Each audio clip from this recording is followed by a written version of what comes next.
नमस्कार, स्वागत है आप सभी का स्टडी कैपिटल में। आज के इस वीडियो में हम जानेंगे कि सीयूईटी में हिंदी है क्या, ये टेस्ट क्या है, कैसे होता है और किन किन विश्वविद्यालयों में एमए हिंदी करने के लिए आपको इस टेस्ट को देने की ज़रूरत है, इसकी तैयारी कैसे की जाए, सिलेबस इसका क्या है, तमाम जानकारी। या यूँ समझ लें कि सीयूईटी में हिंदी के विषय में अगर आप कुछ जानना चाह रहे हैं तो ये वीडियो कंप्लीट है, आपके लिए पूर्ण है। इसके बाद और कुछ जानने की ज़रूरत नहीं है। तैयारी कैसे बेहतर की जाए, किताबें कौन कौन सी मौजूद हैं, किससे तैयारी की जाए, सिलेबस क्या है, सारी बातें हम इसी एक वीडियो में कवर करेंगे। तो चूंकि मैं खुद ये सारी इंफॉर्मेशन आपको दे रहा हूँ तो मेरा परिचय भी जानना ज़रूरी है। अब आज के दौर में आप जानते हैं कि खुद के बारे में भी बताना पड़ता है, हालांकि ये बड़ी अजीब सी बात है, लेकिन आपको बताना पड़ता है खुद के परिचय में। तो देखें, नाम हिमांशु है मेरा और मेरा एमए हिंदी बीएचयू से रहा है, काशी हिंदू विश्वविद्यालय से। बीए भी हिंदी काशी हिंदू विश्वविद्यालय से ही रहा है। और इसके अनुभवों के आधार पर जब आपकी तैयारी होगी, जिसमें यह बात भी महत्वपूर्ण रहेगी कि आपको गाइड करने वाला बहुत बेहतरीन हिंदी विभाग से, देश के बहुत बेहतरीन हिंदी विभाग से उसने पढ़ाई की है अपनी पूरी, तो यह फैक्टर भी आपकी तैयारी में काम आता है। कुछ डिटेल मेरे बारे में, और फर्स्ट अटेम्प्ट में ही जेआरएफ भी क्वालिफाइड है, तो ये कुछ अतिरिक्त बातें होती हैं खुद के आत्मविश्वास के लिए भी और जिन्हें आप पढ़ाने जा रहे हैं उनके आत्मविश्वास के लिए भी। आगे बढ़ते हैं और थोड़ी और जानकारी हम सीयूईटी के बारे में लेते हैं। तो यही वो प्रिय हिंदी विभाग है जहाँ से मेरी खुद की पढ़ाई रही है, काशी हिंदू विश्वविद्यालय का हिंदी विभाग। और आशा करता हूं कि अगर आप चाहते हैं कि, चूंकि आप जानते हैं सबसे पहले हिंदी की पढ़ाई साहित्य के रूप में, साहित्य के एक विषय के रूप में हिंदी की पढ़ाई यहीं काशी हिंदू विश्वविद्यालय में शुरू हुई थी, तो इस लिहाज से यह विभाग बहुत महत्वपूर्ण है। और अगर आपका भी सपना है काशी हिंदू विश्वविद्यालय के हिंदी विभाग से एमए की पढ़ाई करने का, तो ज़रूर मैं अपने सामर्थ्य भर कोशिश करूंगा कि आपका ये सपना जरूर साकार। आगे बढ़ेंगे, अब हम लोग इस कोर्स के बारे में चीजें कैसी हैं यह जानने की कोशिश करेंगे। देखें, ये कोड विशेष रूप से जब आप सीयूईटी एमए हिंदी का फॉर्म भर रहे होंगे तो यह कोड आपके दिमाग में रहना चाहिए, ठीक है। यही आपका सिलेबस है और ये आपका कोड है। फॉर्म भरते समय विशेष रूप से इस बात का ध्यान रखना होगा। सिलेबस पर थोड़ी चर्चा कर लेते हैं, क्योंकि सिलेबस एक बार आपका अगर अच्छे से क्लियर है तो जिस वक्त आप पढ़ाई कर रहे होते हैं और आपके सिलेबस आपके दिमाग में चल रहा है तो आप कुछ अतिरिक्त नहीं पढ़ते हैं। क्योंकि देखिए, हिंदी साहित्य जो है विशाल समुद्र है। पता नहीं कितनी पीएचडियां हो चुकी हैं और लाखों लाखों लोग हर वर्ष पढ़ाई कर रहे होते हैं, लेकिन अब इसकी सीमा भी बहुत विस्तृत है, तो उतना नहीं पढ़ना है आपको, या यूं कहें कि बहुत सिलेक्टिव पढ़ना है। ज्ञान के लिए, साहित्यिक रुचि के लिए जितना मन हो उतना पढ़िए, विशाल समुद्र में गोते लगाइए साहित्य के। लेकिन सीयूईटी के दृष्टिकोण से आपको बस इसी सिलेबस पर ध्यान देना है। और मैं इस विषय में कुछ बातें भी बताऊंगा, तो वह बात भी बहुत महत्वपूर्ण होगी। तैयारी कैसे करनी है इस विषय में देखें, पहला जो टॉपिक है सिलेबस में, हिंदी साहित्य का काल विभाजन और नामकरण। तो आप जानते हैं कि 2 भागों में आपका सीयूईटी का पेपर होता है, पार्ट ए और पार्ट बी, यानी भाग आ और भाग बा। पार्ट ए में 25 प्रश्न होते हैं जो जनरल एप्टीट्यूड से, जनरल अवेयरनेस से और रीजनिंग से, थोड़े बहुत मैथमेटिक्स से, तो ये पार्ट ए में इस तरह के प्रश्न होते हैं। पार्ट बी में आपको हिंदी साहित्य पर आधारित प्रश्न मिलेंगे, यानी अब समझ लें अगर, तो पार्ट ए जो है जनरल पेपर है, ठीक है। पार्ट बी हमारा डोमेन है, हमारा जो मेन सब्जेक्ट है। तो हमारा जो आज के दिन सिलेबस जो पूरी चर्चा है वो इसी पार्ट बी पर और हमारे विशेष तौर पे हमारे इस सिलेबस के इर्द गिर्द है। हिंदी साहित्य का काल विभाजन और नामकरण। आप जानते हैं कि 1000 साल कहें या 1300 वर्ष कहें, एक लंबा इतिहास रहा है हमारे हिंदी साहित्य का।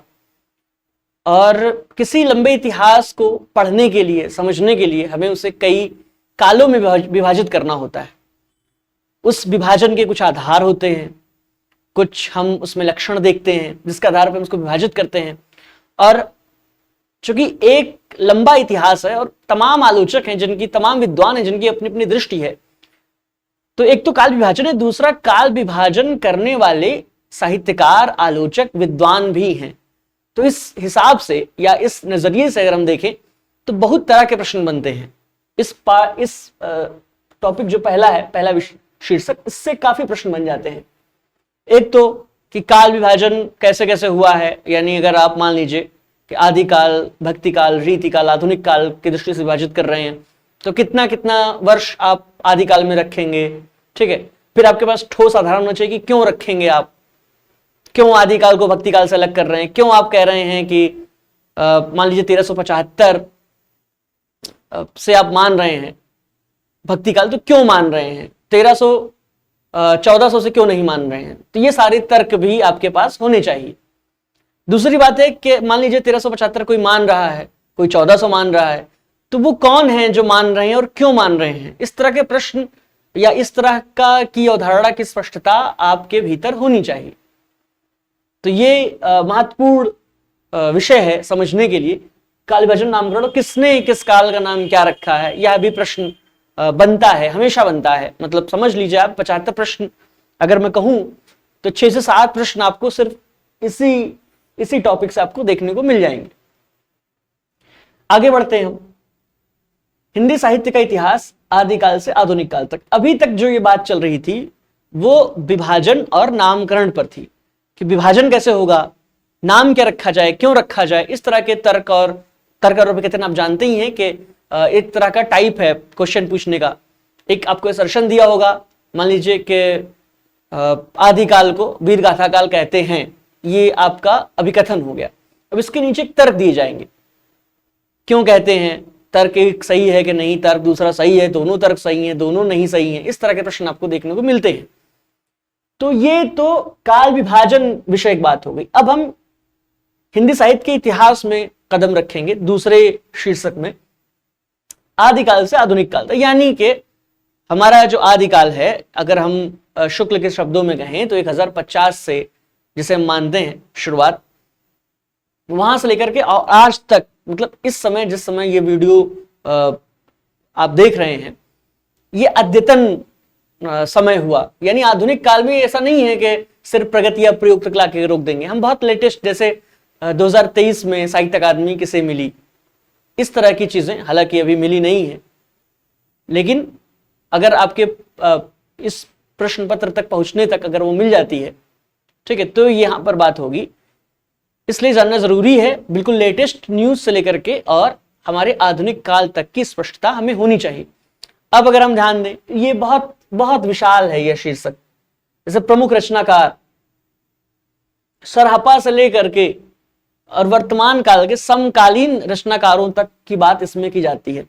अब इसमें बहुत सारे बड़े बड़े कबीर, तुलसी, सूर, पूरे भक्ति काल के, और हम अगर रीति काल की बात करें तो बिहारी, कुछ प्रतिष्ठित आधुनिक युग में आएंगे, भारतेंदु से लेकर द्विवेदी युग और प्रसाद, ये सारे जो महत्वपूर्ण कवि हैं। मैं कुछ हूं, चूंकि बहुत नाम है, मैं एक कुछ प्रतिनिधियों का नाम ले रहा हूं, इसलिए कि इन सारे कवियों की रचनाओं और रचनाओं के भीतर क्या चीजें हैं, उनके रचनाओं में क्या प्रवृत्तियां हैं, इन सारी चीजों का आधार बना के आपसे प्रश्न पूछा जाएगा। तो ये तो प्रमुख रचनाकार, सिर्फ रचनाकार नहीं, उनकी रचनाएं आप देख सकते हैं, रचनाओं का भी जिक्र है और प्रवृत्तियां। तो ये जो बातें मैं कर रहा था आपसे, सिर्फ काल विभाजन तक सीमित नहीं है, आदिकाल से लेकर के आधुनिक काल तक क्या क्या चीजें इसमें मौजूद हैं, ये सारी चीजें आपको जाननी जरूरी है। आगे बढ़ेंगे हम। हिंदी साहित्य की विविध विधाएं एवं रचनाकार। ये तो इतिहास की दृष्टि से, हिंदी साहित्य के इतिहास की दृष्टि से ये चीजें आप समझ रहे थे। अब है कि अगर हम विधाओं की तरफ नजर दौड़ाएं, जैसे आप जानते हैं हिंदी साहित्य में बहुत सारी विधाएं हैं, कविताएं हैं, उपन्यास हैं, कहानियां, आत्मकथा है, रेखाचित्र, बहुत कुछ है हिंदी साहित्य में। तो उन विधाओं की दृष्टि से, जैसे उपन्यास का विकास कैसे हुआ, कौन कौन सा उपन्यास के विकास में कौन कौन से चरण हैं, उपन्यास में क्या क्या होता है, नाटक के कितने तत्व हैं, नाटक के विषय में कि नाटक का विकास कैसे हुआ, नाट्यशास्त्र। अब यहां जब नाटक पे बात होगी तो नाट्यशास्त्र पर बात चली जाएगी। तो इस तरह से आप देख सकते हैं कि विधाओं में जब हम प्रवेश करेंगे तो बहुत सारी विधाएं हैं और प्रत्येक विधा का अपना इतिहास, अपना एक विकास है और उस विकास को समझने की जरूरत है, क्योंकि प्रश्न वहां से भी बनेगा। प्रयोजन मूलक हिंदी के विविध रूप, ये तो 3 जो टॉपिक हैं आपके, ये केवल साहित्य पर केंद्रित हैं, यानी हिंदी साहित्य पर। आपने जहां से भी आपने ग्रेजुएशन आप कर रहे हैं या कर चुके हैं, वहां पे तो आपने इन 3 चीजों को मुख्य रूप से पढ़ा। ये प्रयोजन मूलक संभवतः आपके यहाँ ऑप्शनल में रहा होगा, 3rd ईयर में, 6th सेमेस्टर में। अगर आपने पढ़ा होगा तो आपको थोड़ी बहुत समझ होगी, नहीं पढ़े होंगे तो भी जानना जरूरी है। ये तो 3 सिर्फ और सिर्फ साहित्य के विषय हो गए, हिंदी साहित्य के। ये प्रयोजन मूलक दरअसल जो हिंदी भाषा है उसका साहित्य के अतिरिक्त, साहित्य के अलावा किस किस क्षेत्र में उसका प्रयोग है, प्रयोग का स्वरूप क्या है। जैसे कार्यालय में, जैसे मैं आपसे बात कर रहा हूं, अभी कक्षा में बात कर रहा हूं आपसे, ऑनलाइन कक्षा में, तो मैंने प्रयोजन मूलक, ये मैं जिस भाषा में बात कर रहा हूं ये हिंदी है, ठीक। तो ये प्रयोजन मूलक का एक स्वरूप है। एक क्षेत्र प्रयोजन मूलक का यह है भी कि मैं कक्षा में आपसे संवाद कर रहा हूं हिंदी भाषा में। तो साहित्य के इतर हिंदी बहुत जगहों पर इस्तेमाल होती है और मेनली जो प्रयोजन मूलक है वह फंक्शनल हिंदी का, फंक्शनल जो है हिंदी का हिंदी पर्याय है, यानी फंक्शनल शब्द अंग्रेजी का है, उसी के तर्ज पर हिंदी में प्रयोजन मूलक है। और प्रयोजन मूलक क्या है, मैंने आपको बताया कि साहित्य के इतर हिंदी, जहां जहां बाजार में, मीडिया में, फिल्मों में, रेडियो पे, इन सारी जगहों पे जो हिंदी है उसका स्वरूप कैसा है, उसमें क्या क्या सुधार होने की जरूरत है, या उसने उन क्षेत्रों को कैसे प्रभावित किया, ये सारी बातें हम प्रयोजन मूलक में समझ सकते हैं। अब देखिए इसका भी क्षेत्र काफी बड़ा हो जाएगा। कैसे?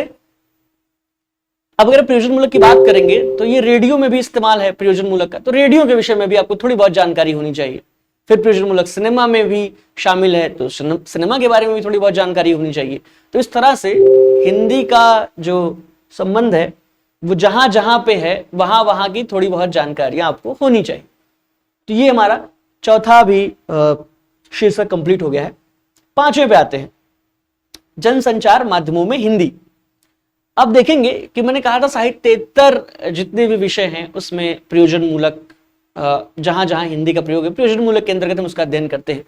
ध्यान से देखेंगे जनसंचार माध्यमों में हिंदी भी प्रयोजन मूलक के भीतर ही आता है, लेकिन चूंकि सबसे महत्वपूर्ण क्षेत्र है अगर हम बात करें साहित्य के बाद हिंदी जनसंचार में, जैसे मैं आपसे बात करूं भी संचार तंत्र का एक माध्यम है, तो उसी माध्यम में समाचार पत्र हुए, विज्ञापन हुए, रेडियो और टेलीविजन, ये सब जनसंचार माध्यमों में आते हैं।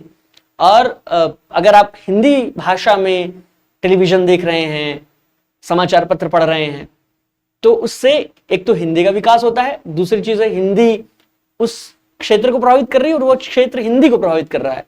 तो इस दृष्टिकोण से हिंदी के विद्यार्थी का यह भी धर्म है कि वह इन क्षेत्रों की भी जानकारी रखे।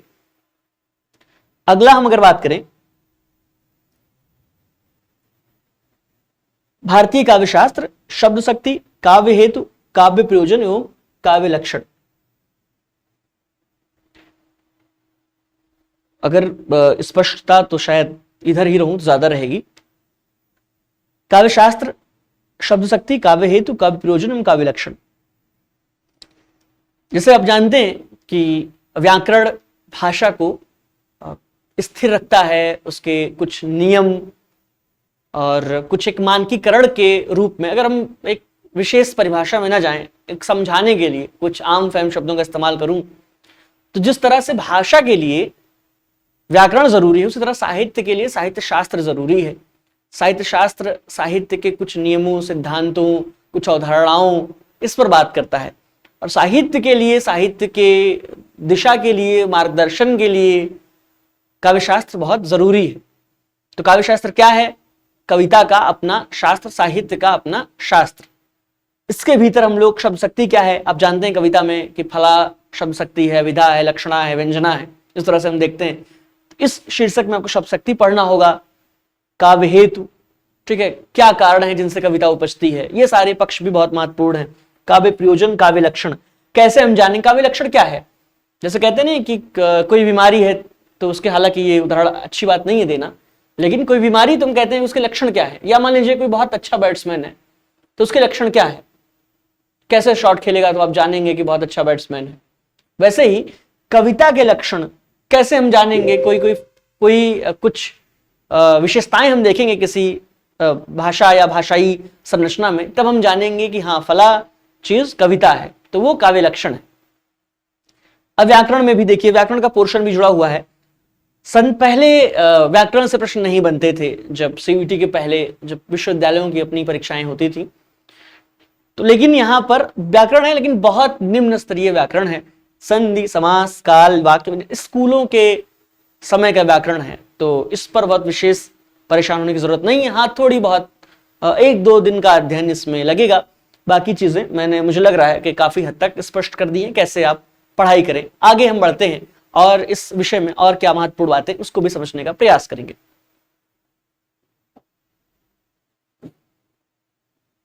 इस तरह के प्रश्न ये बस इसलिए है कि आप अगर बहुत ज्यादा हल्के में ले रहे हो कि कैसे प्रश्न आएंगे या इतना चीजें रट लूंगा मैं फला, तो चीजें हो जाएंगी, दुरुस्त हो जाएंगी, तो ये प्रश्न आपके लिए, अगर आपको लग रहा हो बहुत डर गए हूं कि मुझे कुछ आ ही नहीं रहा है या मैं कैसे पढ़ूंगा, क्योंकि मैंने सिलेबस पे चर्चा की है, 2 तरह के रिएक्शन हो सकते हैं इस पे, या तो आप बहुत, तो मैं इसलिए एक आपके पास एक प्रश्न भी है देखने के लिए, मॉडल की पिछले वर्ष का ही प्रश्न है, तो देखने के लिए है कि कैसे प्रश्न पूछा जाता है, यहां जानना भी जरूरी है। आचार्य महावीर प्रसाद द्विवेदी ने हिंदी भाषा को व्याकरणिक संस्कार दिए, और द्विवेदी युगीन आलोचक पद्म सिंह शर्मा महावीर प्रसाद द्विवेदी की काव्य विषयक नैतिकतावादी दृष्टि के पक्षधर थे। अब ये बातें आप कैसे जानेंगे? मैं आपसे प्रश्न नहीं पूछ रहा हूं, ये बातें कैसे जानेंगे? जाहिर सी बात है, आप द्विवेदी युग के विषय में जब आपको जानकारी रहेगी, द्विवेदी युग में हो क्या रहा था, महावीर प्रसाद द्विवेदी हिंदी भाषा को लेकर के सरस्वती पत्रिका के माध्यम से क्या काम कर रहे थे, या पद्म सिंह शर्मा का महावीर प्रसाद द्विवेदी से वैचारिक संबंध कैसा था, इस तरह की चीजें जब आपकी क्लियर होंगी तो खुद ब खुद आप इसका उत्तर दिले जाएंगे। किताबें क्या क्या महत्वपूर्ण हैं, यह प्रश्न बार बार उठता है। तो देखें, हिंदी साहित्य का इतिहास, ये तो इसकी महत्ता हिंदी के विद्यार्थियों में कितनी है यह बात की बात है, और इसको बहुत सारे लोग हिंदी अध्येताओं का वेद भी कहते हैं। इतनी महत्वपूर्ण पुस्तक है, हालांकि हमें ओवर सेलिब्रेट करने की जरूरत नहीं है, लेकिन एनटीए वालों को, एनटीए वालों की बहुत पसंदीदा किताब है, चूंकि हम परीक्षा की दृष्टि से देख रहे हैं, तो एनटीए वालों को बहुत पसंदीदा किताब है ये हिंदी साहित्य का इतिहास, आचार्य रामचंद्र शुक्ल की। बार बार प्रश्न आ जाता है, कई दफे आप देखेंगे तो इस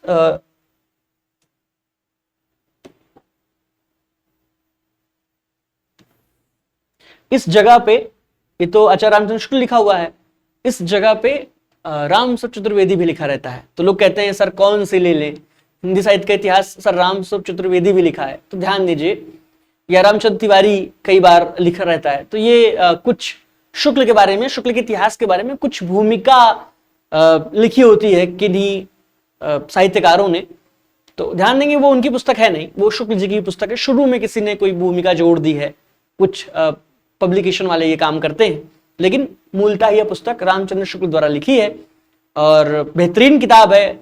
बिल्कुल हिंदी साहित्य की अवधारणाओं को, हिंदी साहित्य के लंबे इतिहास को और थोड़ी बहुत आलोचनात्मक बुद्धि विकसित करने के लिए ये ठीक ठिकाने की किताब है। और किताब अच्छी हो या नहीं ये महत्वपूर्ण नहीं है, एनटीए वालों को बहुत पसंद है और लगभग 50 प्रश्न आपको 75 में से यहां से मिल जाते हैं। ठीक है, तो आप समझ सकते हैं कितनी महत्वपूर्ण पुस्तक है। अब हिंदी साहित्य का इतिहास, डॉक्टर नगेंद्र, यह किताब भी एनटीए को बहुत पसंद है, क्योंकि आप जानते हैं शुक्ल जी की एक ये 1929 में प्रकाशित बुक है और उसके बाद साहित्य में बहुत सारी गतिविधियां बढ़ी, पूरा प्रगति, प्रयोग और नई कविता, सठोत्तरी, ठीक है, ये सारी चीजें, सारे विमर्श भी, उत्तर आधुनिक जो विमर्श हैं जितने, वो सब बहुत बाद में आए। तो शुक्ल की पुस्तक की एक सीमा है अपनी, और आगे की चीजों के लिए हम, और शुक्ल से कुछ चीजें छूट गई थी जो इस पुस्तक में, नगेंद्र वाली पुस्तक में उद्धृत हैं, ध्यान देंगे नगेंद्र पूरी पुस्तक स्वयं नहीं लिखी है, संपादक नगेंद्र हैं, लेखक नहीं है। इसमें बहुत सारे लेखकों के जो है वो लेख पड़े हुए हैं। तो अब ये पुस्तक बहुत महत्वपूर्ण है। इसकी गुणवत्ता की दृष्टि से ध्यान दीजिए, महत्वपूर्ण नहीं कह रहा हूं, एनटीए की दृष्टि से कह रहा हूं, फिर भी परीक्षा की दृष्टि से कह रहा हूं कि आपको ये पुस्तक पढ़नी चाहिए। अब चूंकि आप जानते हैं कि अगर सब्जेक्टिव होता यानी आंसर राइटिंग अगर आप कर रहे होते 250-300 शब्दों में, तब भी ये दोनों पुस्तकें महत्वपूर्ण होती। लेकिन अभी की जो परीक्षा प्रणाली है वह ऑब्जेक्टिव बेस्ड है, यानी आपको एक शब्द में उत्तर टिक लगाना होता है सही ऑप्शन पर। तो अब ऑब्जेक्टिव आपको बहुत क्लियर होना चाहिए। तो ये जो किताब है, कुछ लोगों को लगता है कि सरस्वती पांडे, गोविंद पांडे किसी पुस्तक के लेखक हैं। ध्यान दीजिए, कोई पुस्तक नहीं है, ये एक नोट्स है। ठीक, सारे पुराने ग्रंथों को मिला करके, यानी हिंदी साहित्य के इतिहास, शुक्ल ने क्या कहा, हजरत द्विवेदी ने क्या कहा, जितने महत्वपूर्ण आलोचक हुए हैं उन्होंने क्या कहा, और उनके इतिहास में क्या क्या महत्वपूर्ण तथ्य हैं, कौन सा युग किस सन में शुरू हुआ, किस कृति पर कौन सा पुरस्कार मिला, यह सारी बातें इस नोट्स में लिखी हुई है। यानी ध्यान दीजिएगा, हिंदी साहित्य का वस्तुनिष्ठ इतिहास कोई पुस्तक नहीं है, या नोट्स है, या कुछ फैक्ट्स उठाए गए हैं पुरानी किताबों से, उसी को ला करके इस बुक में रख दिया गया है। तो कुछ लोग पूछते हैं, मैं पिछले ही 2 साल शायद पुराने बैच में किसी एक छात्रों ने कहा था कि रामचंद्र शुक्ल वाली पुस्तक से ज्यादा अच्छा लिखे हैं गोविंद पांडे सर। मैंने कहा कि मुझे ये बात समझ नहीं आई। तो मैंने कहा कि ये कैसे? तो उसने कहा कि इसमें बहुत सारी चीजें पढ़ो तब पता चलता है, कोई बात नहीं पता चलती है, और इसमें तुरंत पता चलती है। तो बात ध्यान देने योग्य है कि ये कोई पुस्तक नहीं है, इन्होंने भी इसी किताब से उठा के कुछ नोट्स बना लिए हैं अपने और पब्लिश करवा दिया। आप भी नोट्स बनाइए सीयूईटी के लिए, और नोट्स बना के जब बहुत समृद्ध हो जाए आपका नोट्स, पब्लिश करवा दीजिए। आपकी भी जो है फलाने का हिंदी साहित्य का इतिहास हो जाएगा। ठीक है, बहुत सारे हिंदी साहित्य के इतिहास हैं, हिंदी साहित्य का आधा इतिहास और हिंदी साहित्य का जो वैज्ञानिक इतिहास, तमाम इतिहास हैं। आप भी लिख दीजिए हिंदी साहित्य का लंबा इतिहास, हिंदी साहित्य का मोटा इतिहास, कुछ रख दीजिए। खैर, अपनी जगह पे सारी बातें, आगे बढ़ेंगे हम। अब महत्वपूर्ण बात क्या है, ये सारी चीजें तो मैंने आपको बताई, कैसे पढ़ना है और प्रश्न पत्र का स्तर क्या है, सारी चीजें अपनी जगह पे है। मैं भी इसी क्षेत्र में, यानी सीयूईटी में हिंदी के क्षेत्र में पिछले 2 वर्षों से, यानी ये आपका 3रा वर्ष है, अपने अनुभव के आधार पे विद्यार्थियों को पढ़ा रहा हूं, और उनके रिजल्ट बहुत ज्यादा अच्छे आए हैं। अगर मैं कहूं कि जो देश के प्रतिष्ठित, किसी का नाम लेने की जरूरत नहीं है, देश के प्रतिष्ठित विश्वविद्यालयों में हिंदी में बहुत बेहतरीन प्रदर्शन रहा है विद्यार्थियों का, और बहुत सारे विद्यार्थी तो मेरे ही विभाग में जूनियर बन के आए हैं, पढ़ रहे हैं। तो आप किस विश्वविद्यालय में पढ़ते हैं ये आपकी अपनी मर्जी है, लेकिन किसी बहुत प्रतिष्ठित विश्वविद्यालय में पढ़ने के लिए जरूरी है कि आप बेहतर तैयारी करें, और बेहतर तैयारी के लिए ही इस तरह का कोर्स आपके साथ लाया गया है। कोर्स का नाम है विजय रथ। एक नाम देने की जरूरत होती है, विजय रथ उसका नाम है। और विजय रथ इसलिए भी कि आप कोर्स में अगर दाखिल हो जाते हैं तो विजय की एक सुनिश्चितता बढ़ जाती है। देखेंगे इस कोर्स में क्या क्या है। जिस पार्ट ए और पार्ट बी की मैं बात कर रहा था, वो पार्ट ए पार्ट बी तो आप जान ही चुके हैं। कुछ बातें महत्वपूर्ण इस विषय में, लाइव क्लासेस चलेंगी इस कोर्स में, जैसे हमेशा चलती आई हैं, और लाइव क्लासेस में हम इंटरेक्ट करते हैं विद्यार्थियों के साथ, बिल्कुल लाइव। आपकी जो भी आप बीच में मैं इसमें पढ़ा रहा होता हूँ, विद्यार्थियों को लगता है कि कोई बात उन्हें पूछनी चाहिए, पूछते हैं, जो उन्हें समझ में आती हैं जो चीजें। मैं प्रश्न, अच्छा मेरी आदत यह भी है कि मैं प्रश्न नियमित पूछता हूँ, मतलब कल आपको जो चीजें पढ़ाई गई आज जरूर पूछा जाएगा। इससे क्या है ना, कुछ टीचिंग जो है स्कूल टाइप करने का भी अपना फायदा है कि आप बिल्कुल इग्नोर नहीं कर पाते हैं पढ़ाई को, क्योंकि मैं दखल देता रहता हूं कि आप पढ़ रहे हैं कि नहीं इस चीज पर। तो लाइव क्लासेस की अपनी ये महत्ता है। रिकॉर्डिंग अवेलेबल रहती है, आप मान लीजिए किन्हीं कारणों से आप कक्षा में नहीं जुड़ पा रहे हैं तो वो रिकॉर्डिंग पड़ी रहेगी और आप कभी भी देख सकते हैं। उसके बाद अगर आपको लगे कि आपको बात नहीं समझ में आई तो मुझे कॉल करके पूछ सकते हैं, क्योंकि गाइडेंस का मतलब ही क्या है अगर आप मुझसे जब चाहें तब संवाद ना कर पाए। स्टडी मटेरियल, यह बात बहुत महत्वपूर्ण है। एक तो जिन मटेरियल के जरिए मैं आपको पढ़ाऊंगा वह तो आपको भेजे ही जाएंगे, इसके साथ ही जो कुछ भी महत्वपूर्ण है जिनसे आपकी तैयारी साकार और धारदार हो सकती है, वह चीजें आपके साथ साझा की जाएंगी। डाउट सेशन, तो एक तो लाइव क्लासेस में डाउट की जरूरत पड़ती ही नहीं है।